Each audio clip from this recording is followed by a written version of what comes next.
wind speeds of 150 miles per hour, just southwest of Punta Gorda, Florida.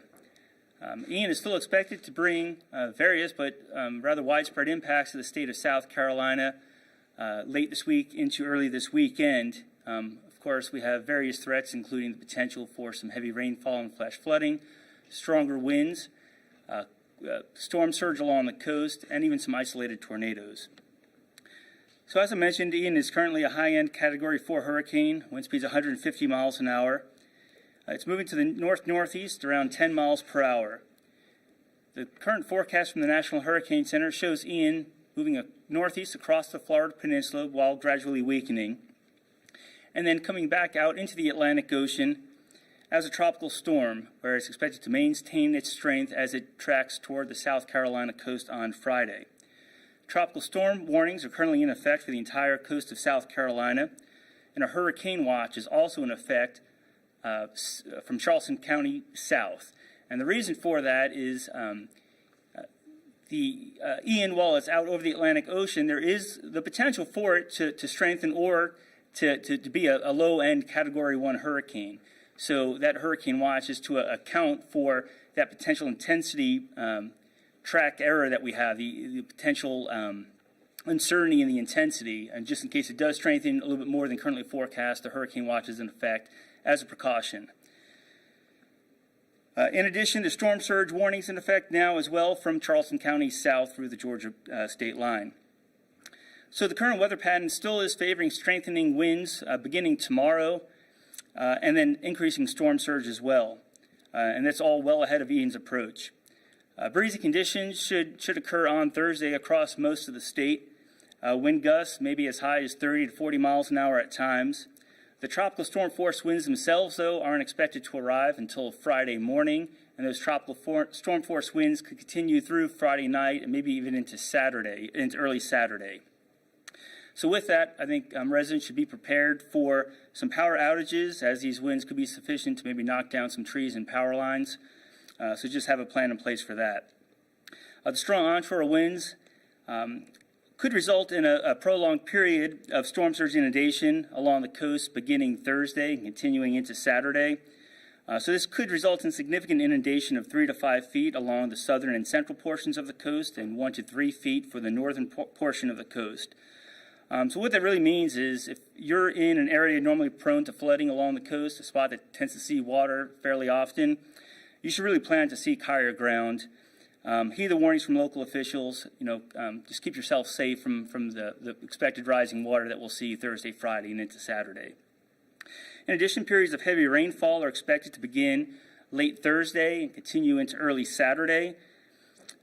We're expecting a widespread 4 to 6 inches across the state, but certainly some areas could see higher amounts, especially toward the coast. I just want to remind everyone that all it takes is just a few inches of rain in a rather short period of time to quickly cause flash flooding. So that's just something to be aware of if you're out driving. Be aware of those low-lying spots and areas more prone to flash flooding as well. And finally, there is a tornado threat along the immediate coast, and that seems to be more late Friday into early Saturday. So an isolated tornado is certainly possible as those bands from Ian move across the area. So once again, as mentioned yesterday, I think it's really important not to focus on the intensity of the storm. It could be a tropical storm, it could be a weaker hurricane, but we really need to focus on the expected impacts across the state. And we do expect higher winds. We expect at least areas to see some flash flooding. We expect to see high water coming in from the ocean, inundating parts of the coast, and some isolated tornadoes. So if you need community-specific information, I recommend going to your local National Weather Service office, visiting the website. A lot of detailed information on there to kind of help make your decisions. Thank you. Thank you. And, Mr. Quirrell will be here, of course, to answer more questions if you have any later. What he mentioned in trying to predict as best we can is always very uncertain science. Is this storm or hurricane is going to be stronger than some and weaker than others. And sometimes we get a lot of wind and not much rain. Sometimes we get a lot of rain, not much wind. Sometimes we get a lot of flooding. And so we really don't know exactly what is going to happen, but we do know that a 40-mile-an-hour wind can knock a big truck over and off of a bridge. So it could be that if the winds get that high, we'll have to close some bridges at some time. We know that the water in places, if it usually floods at a very high tide, you're going to see some water this time. Might be 1 foot, might be 2 feet, might be 5 feet. We really don't know. But what the rule is typically is to run from the water and hide from the wind. And so that is the rule here. And the third part of that is to be sure to know where you are, to be prepared. Now is the time to finish getting prepared, because these winds are going to be coming. We know that, and we know we're going to get some rain as well. So be prepared, know where your important papers are, know where your medicines are, know where you're going to go if you need to go, know what you could do with your pets, alert your family, all of those things. You must always, we're hoping for the best, but we're preparing for the worst. In light of what we know about this storm or hurricane, and we know that it is really hitting Florida hard. I think it's as hard as anything they've seen there in a long time. Fortunately, typically when they go across land, they weaken, but this is going across and is in the ocean, but they're very unpredictable. Some people here may remember when some almost were going in one direction and took a right angle and went in another direction. So they're very unpredictable, so we want to be safe. So I have, at 3 o'clock, I issued a state of emergency, not an evacuation, but a state of emergency, effective at 3 o'clock today when it was filed.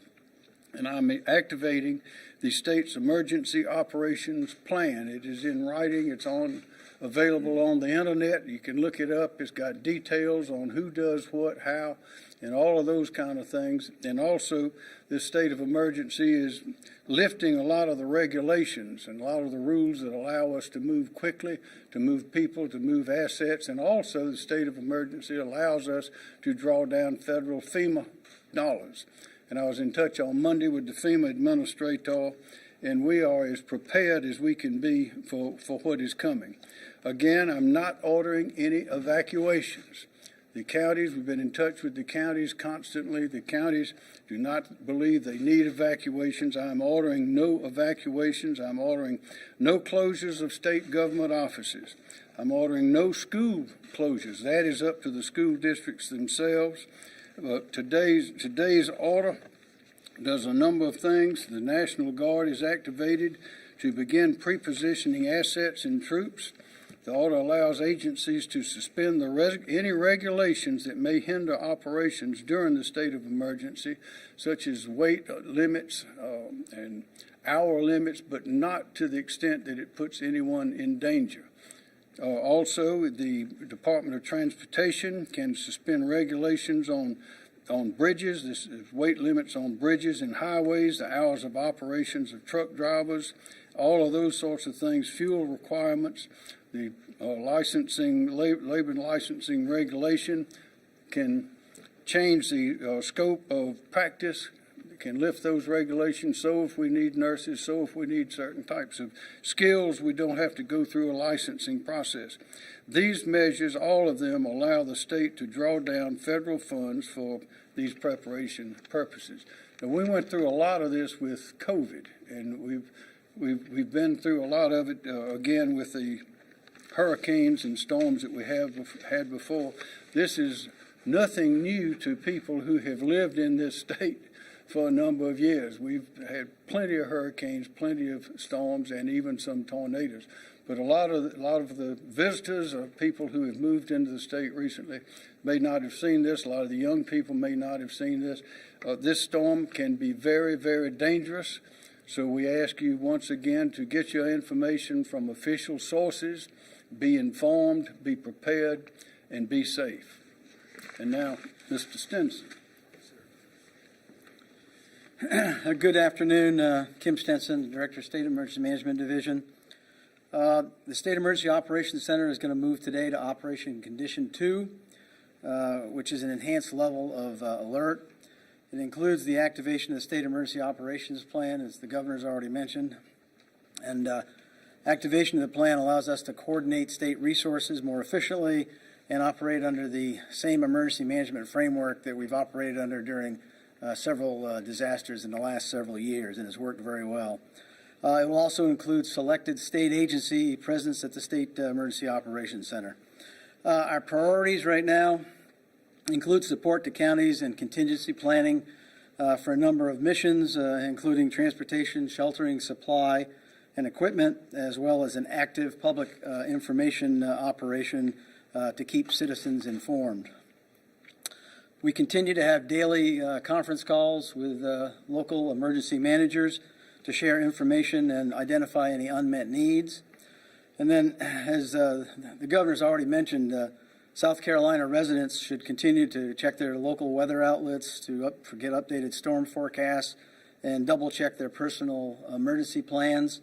And those plans should include such items as ensuring everyone in your family knows what to do in the event of emergency, identify those threats that you might have to take action against, know where to go if conditions become too unsafe to remain in your home.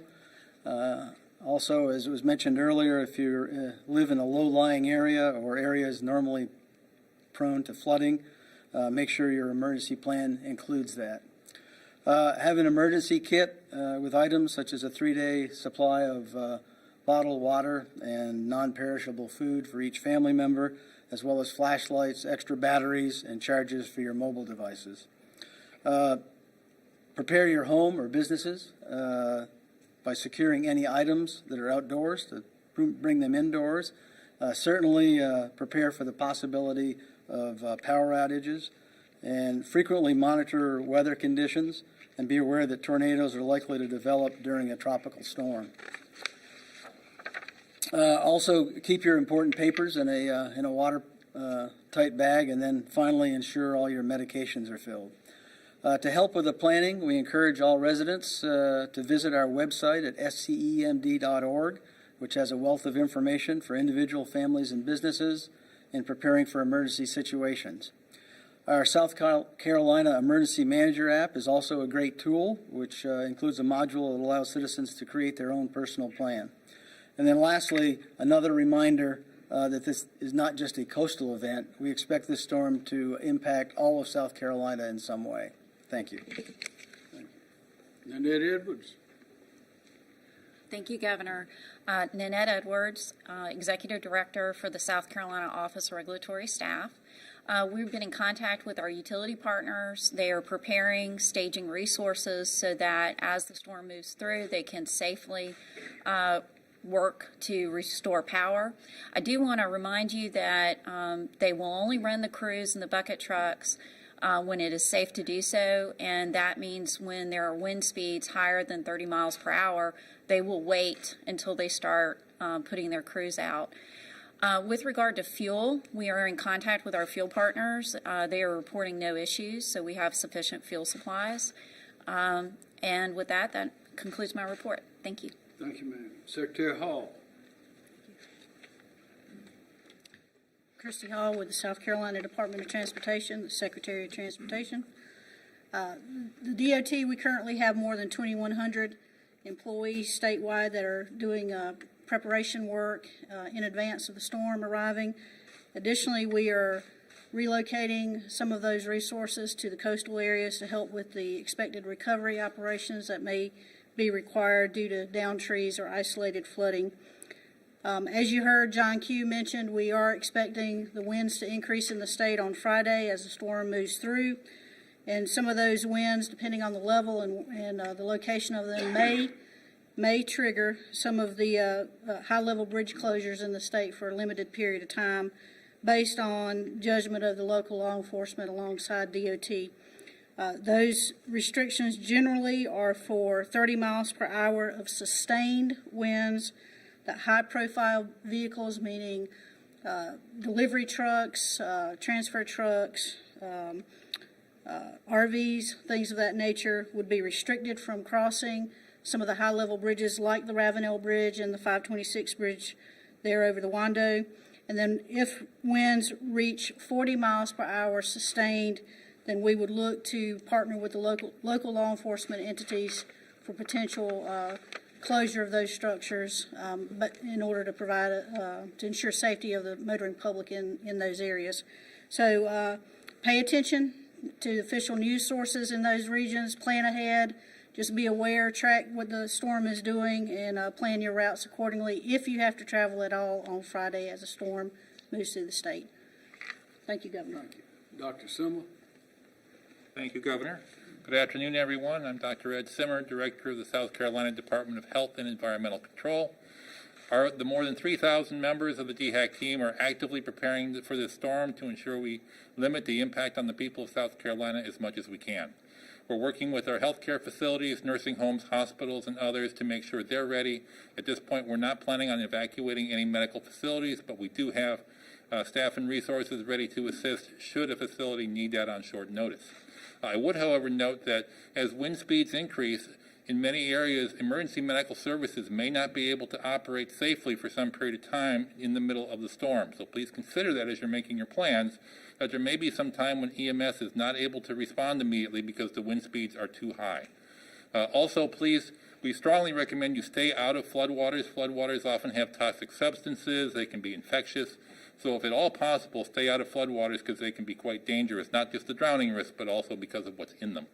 From the environmental side, we continue to work with our over 2,000 dam owners across the state to make sure that spillways are clear, that when needed, water levels are lowered, of course, working with those downstream when that is done. We've contacted all of our dam owners. All of them should have our contact information, but if you need more, please visit scdhec.gov/dams, D-A-M-S. And finally, we're also working with local communities along the coast so if there is significant beach erosion that imperils homes or other important structures, that we'll be able to respond very quickly after the storm to try to shore those up, replace the sand very quickly so that those buildings can survive. And with that, I will turn things back over to Governor McMaster. Thank you. Thank you, Dr. Summer. Are there any questions for anyone? Mr. Bustos. Why not, for safety's sake, in case it doesn't become a hurricane, why not do the evacuations? It's not necessary based on all the information we have. It is an expert opinion and common sense opinion as well that it is not necessary to evacuate. An evacuation entails a lot of disruption, and it's not necessary with this storm. It has been necessary with others. This one doesn't have the wind speed that some others have had, but it's got more wind speed than some have had. And again, they hit different parts of the state. But we think that the analysis that we have made with the National Weather Service and also watching what's happening in Florida indicates this is not a situation where we need to have evacuations, and therefore I will not order one. Are shelters going to be opened? There will be some. That was discussed before, but not to the extent that they were earlier.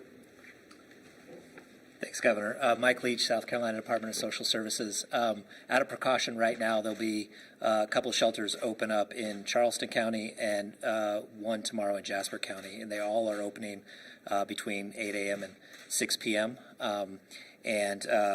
We are, you can find more information on scemd.org on that, or you can actually text shelter to and your zip code to 43362. And it'll give you a list of nearest open shelters within 200 miles. But at this point in time, out of precaution, there are 2 or 3 that are opening tomorrow. Another question. Governor, have you spoken with Florida Governor DeSantis? Have we offered them any support, any supplies? We've been in touch with his office. We have not offered to send anything at this point because we are preparing here for whatever may happen. We always hope for the best. We prepare for the worst. Any more questions? You talked about this yesterday, but the experience that this team has for storms like this, how crucial and important is that, in a moment right now? It's enormously experienced, and everyone you see here has been through this many, many times, it seems. We've certainly had our share, and we've had our share of some very high winds, and as well as a lot of water and a lot of flooding, really unprecedented. You remember I think we had 2,000-year floods within just a few years of each other. So this experience and the collaboration and working together among this team is really extraordinary. And we have a great plan. It's in writing. We believe we know what to do. What we want to, the main thing is we want the citizens to realize that they must take care. They must know if they're in an area that is forecast to have any problems, they need to know where they're going to go, when they're going to go. Their family members need to go, and all the things that Mr. Stinson said that need to be available, important papers, medicines, things for your pets, all of those sorts of things need to be planned ahead of time, and we do have time now for people to make those arrangements and to make those decisions. Again, we don't think this is going to be as bad as some that we've seen, but we think it's going to be worse than some that we've seen.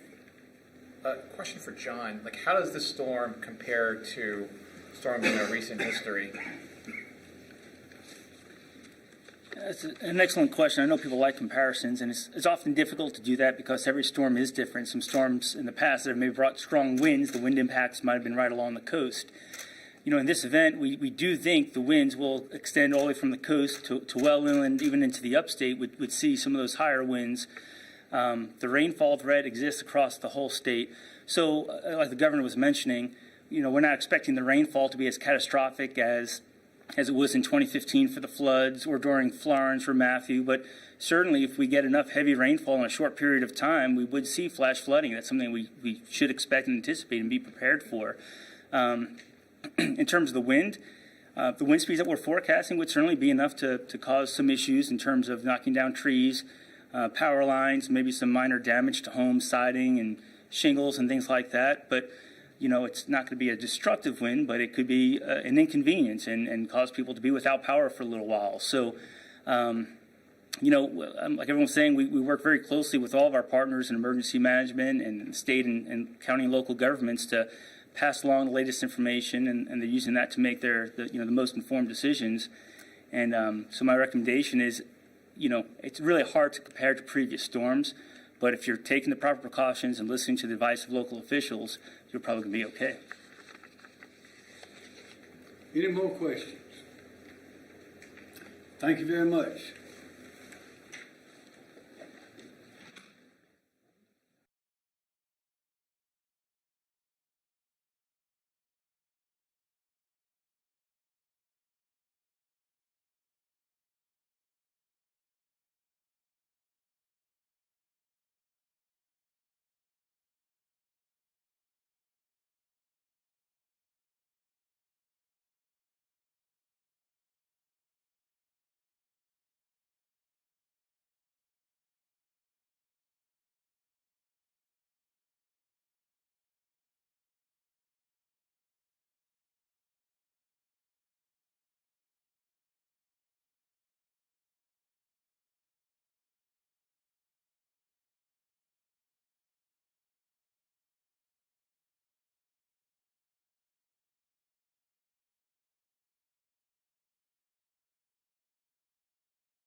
Chris, thanks. Time now to connect the dots. When we make the news, makes sense. One thing we all know costs a lot, a wedding.